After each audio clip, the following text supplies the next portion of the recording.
YouTuber ভাইরা যদি পারো এটা একটা কন্টেন্ট তৈরি করে ছড়াই দিও, যেন আমার দেশের কমিটিরা আর ইমাম সাহেবরা একটু সতর্ক হইতে পারে। ইমাম সাহেবরা জানে না তা না, জানে কিন্তু বলতে পারে না। ঠিক না?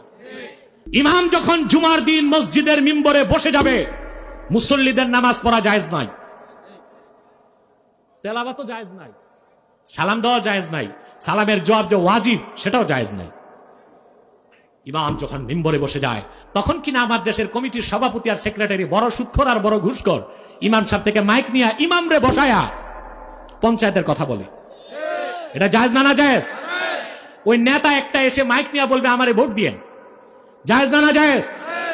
ইমাম সাহেবরা হিম্মত করুন, ফতোয়া শোনায় দিবেন, জুমার দিন ইমাম মিম্বরে বসার পরে নামাজ জিকির জায়েজ নাই, সেখানে কোন কমিটির সদস্য কিংবা নেতার বক্তব্য তো শুধু না জায়েজ না, বড় ধরনের হারাম। আমাদেরকে বলে আমরা ধর্ম ব্যবসায়ী।